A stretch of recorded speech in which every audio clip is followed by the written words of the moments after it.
American server. Well, let's find out. I see him sweat a couple of times, man.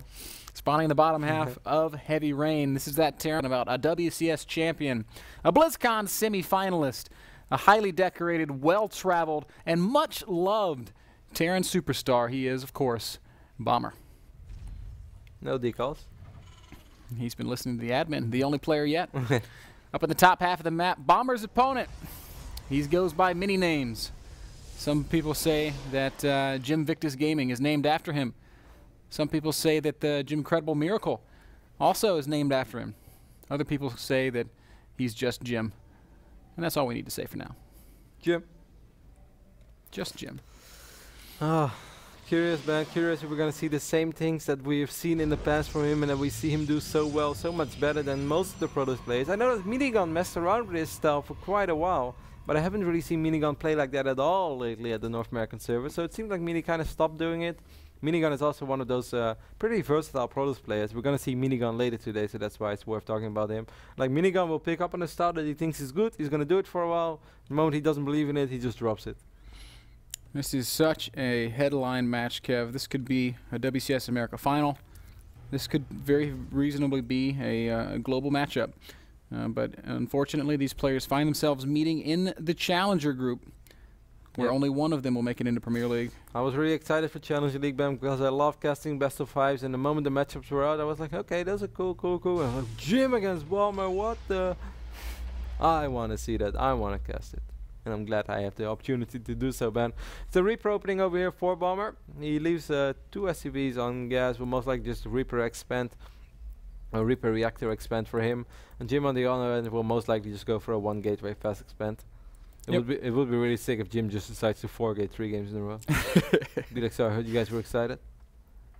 I mean, Jim's capable of throwing in some crazy 2-base stuff. But he's shown that he's quite good in this matchup. Bomber dropping the expand on the low ground. He is not afraid to take a stand. And sings to his Terran brothers, everybody.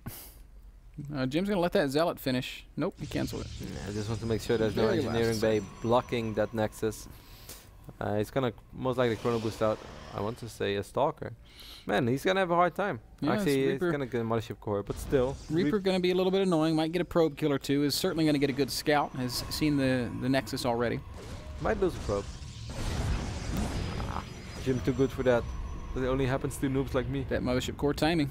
Mothership Core has a lot of DPS. More than a Stalker, I think. Certainly enough to chase down a Reaper. Yeah, way more than a Stalker. As we see Bomber being ushered out, Bomber's command center finishing up in the natural. He's adding extra racks. We know Bomber for his high aggression drop-centric style. And we also know him for those SCV pulls that he likes to throw at his opponents. I don't know if this is the best map for that kind of a play. I think it would be hard, and especially against Jim. I don't think it's going to happen. No, there we go. Ben Stargate is already being wiped in. I wonder, do you think that Bomber has done some research on Jim? Do you think Bomber is that type of player, or do you think that Bomber didn't care and just... You know, if he didn't, he's making a mistake, because Jim is a very strong Chinese Protoss, one of the best in China. And I think... Yeah, maybe Bomber has like reached out to Tasia, someone who played Jim last season, and be like, hey, how did the kid play? Maybe some of his other Terran plans. I think maybe Hart run into Jim once. We also know these Chinese players like to play on the Korea server, so I'm sure that Bomber might have access to some replays.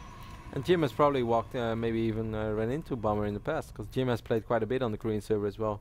Either way, we will see, man. With the 3 racks opening, Bomber is going to have a lot of early game production, but it's also risky when you open up with 3 racks and you're actually committing to it, and you decide to, you know, sacrifice a bunch of units. Like, he's committing pretty big to this right now, in my opinion. It seems like he's very prepared for a Stargate opening, leaving the Marines already in the main. This is, of course, an excellent map to proxy Stargate as well.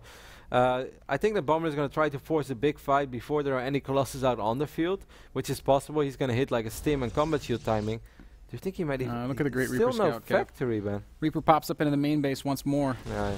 And Bomber sees everything that he expected to see. Yep. Hands down. And he's even going to get out of there, I think. I think he's going to 3-rex, Ben, and I think he might not even ever drop a factory. I think he might just pull SCVs. It's combat shield, stim, YOLO swag. Here comes that first Oracle on the right side of the map. There are a few Marines mating. How many Marines do we have? Probably 5 Marines. If 5 is not the magic number. No, if the Oracle has a perfect engagement and one of the Marines is not shooting yet, but of course reinforcements would make their way down. Mules being dropped left and right. Jim Ben, on the other hand, knows nothing. He doesn't know. Like, look at this. This is so late for a factory. Yeah. Bomber is gonna hit a crazy hard timing with Stim and Combat Shield, and Jim is gonna need some excellent force fields. The Colossus, I don't think it's gonna be out, man. Robobay just being wiped in right now. 60 more seconds to go. Here comes the Oracle. The Oracle will see indeed what it has to worry about. Takes a little bit of damage. Doesn't kill anything. Spotted those barracks, though. Yeah, good thing about this Oracle is that it at least will force a few units to stay home. At least that's what I expected is to happen. Here comes that first push from Bomber that we were talking about. I don't and think it that Jim is is ready, terrifying one. Look at the army supplies, 33 to 19. I mean, Photon Overcharge is amazing and all, but this is 4 Marauders. They can soak up a little bit of damage. Okay, here the Observer sees it. So Jim, what are you gonna do? Is he gonna cancel like one of those Phoenixes? How many Phoenixes does he have? Just one. I don't know, Ben. I really don't know how he would hold this. He's going to be defending with a bare minimum. Really good Photon force Overcharge field. is already down. He can defend, don't get me wrong, but he's going to need good force fields. And Bomber is going to run straight into the main base. Those are not the force fields Jim Mothership wanted. Core could have died. I think Bomber could have picked up this second Mothership Core, Ben. You know, with Photon Overcharge on both sides, Bomber's in a little bit of trouble. He's taking shots from 2 angles, and this attack is actually not going to work out. He's forced to retreat. He could have killed that Mothership Core before it tested that second overcharge. And as it stands, Bomber missed an opportunity, and Jim is going to hold the line. I think he's going to be just fine. Colossus is going to be out in just a little while. And while Photon Overcharge is about to expire and more units are coming forward. Well, that's a lot of units. Oh, Oracle tries to pick a fight with 5 of these Marines. Stim is ready though, so he has to be very careful. Neo Mothership Core being warped in, but it's not going to have Photon Overcharge like you said, man. Colossus will be on the field though, and 1 Colossus. How many Marauders do we have on the 3? I think if he lifts up 1 Marauder with the Phoenixes, picks up the low HP Marauder, then the Colossus will clean up the rest. 2 more Marauders coming in. I think Jim has what he needs to defend. As long as he doesn't make a big mistake, I think he's going to be all right. He doesn't have Turbulence though, so it's not as easy as this might look, but he should be more than 5. Nope, Stim clicks on the Colossus. Colossus goes down, and that might be the mistake that Jim needed to not make. Gateway units being warped in. The force field's actually good enough to repel Bomber for now, but there are more units coming behind this. Oracle trying to do something in the main base is going to get shut down by a turret, and Bomber's doing a great job keeping the pressure on Jim, backed into a corner. Phoenixes are here. They have quite a bit of energy as well. I think Jim will stabilize, Ben. He's on 56 probes and 2 bases. There is no third command center behind this either. Upgrades is kind of late. Wow, Jim. Yeah, Jim is in pretty good shape, man. Actually, is going to push it all back, and at the end of the day, Kev, he only lost units, and his economy was untouched. Yes, he lost the Colossus, but it was for the greater good. It was to make sure that he made it into the mid-game, and he is now here. Very late third command center here for Bomber. Bomber could be in some serious trouble. The third Nexus is going down. Jim's just going to start macroing up. And let's not forget that these Phoenixes are going to be worth their weight in gold. Yes, there is a missile turret here and there, but these Phoenixes are going to be very annoying. Whenever Bomber wants to leave, Phoenixes can fly in, pick up SCVs here and there, maybe intercept a Viking, maybe pick up a medevac. Second starport is going down, Ben, so he's going to go heavy on the Viking medevac production. Man, I cannot believe how Jim gets through that with such minimal investment in units. He had the so second little. Photon Overcharge was just beastie. I've never seen 2 Photon Overcharges shooting at the same group of units. It was cool. And talking about being caught between a rock and a hard place. Talk about being caught between a cannon and a cannon. As Jim gets through it.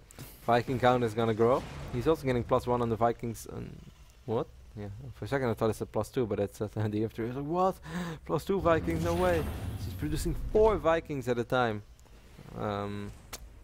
Still though. I don't know. The something that we often see from Jim in these games as they do progress, maybe when he gets his third base really operational, is a fleet beacon in Phoenix range. He hasn't made that investment yet. He also hasn't thrown down a second robo yet. He's instead getting a second forge. He doesn't really have a twilight. He doesn't have a twilight either. So Storm is a long way off, and he's not gonna have charge loads either. So Jim is really gonna rely on these Phoenixes winning the air battle. But he doesn't even. Okay, well he actually has an observer on top of his army. I don't know, Ben. I'm a little bit worried for Jim again. If I was a Jim fan, I'd be a little worried, because this ground army, if you don't take the Colossus into consideration, you look at 13 slow Zealots, 1 Stalker and 2 Sentries against 12 Stim Marauders and 19 Marines. So if these Vikings just right-click on these Colossus, and these Colossus will melt in time, because the Phoenix count right now 10 against 12.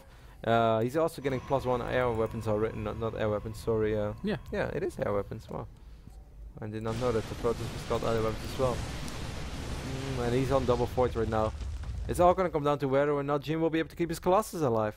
Or Colossi, I should say. Jim needs a Twilight Council, man. Yeah, I would definitely not mind to see him get at least charged, so he has something on the ground that's also reasonable. Because right now his ground army is just absolute garbage. You know, it looks like Bomber's wanting to get aggressive once more, pushing through his own destructible rocks, collapsible rocks, I should say, and into the center of the map, where he will be opening up a very short rush from his base to Jim. This is an incredibly short push through the center once these rocks have been taken out.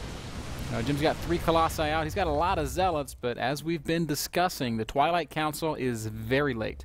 Means no charge. Means these Zealots are going to have a hard time closing the gap, as we see Bomber scanning, hoping to pick off an observer. It's a massive army for Bomberman, and here comes the SCV train. He's still gonna try. This is kind of something that we predicted in the start of the series. +1 is not ready yet for these Phoenixes. He has a crazy amount of Zealots. They are sort of just like a buffer zone. Here we go, Phoenixes or Vikings, Ben? It's hard to say, but it looks like the Colossi are gonna just disintegrate. And with no Colossi, I think Jim has no chance. New Colossus coming in, though. Oh man, but the entire ground army is gone, maybe with the greatest force fields in the world, but the Phoenixes do not stand up to the Vikings. I mean, eventually they'll win the air battle, but unfortunately the Colossi have been killed. And the reason that goes so well for Bomber is because he does right-click the Colossi and does not A-move the Vikings. Great play there from Bomber as he takes game number 1 in this anticipated TVP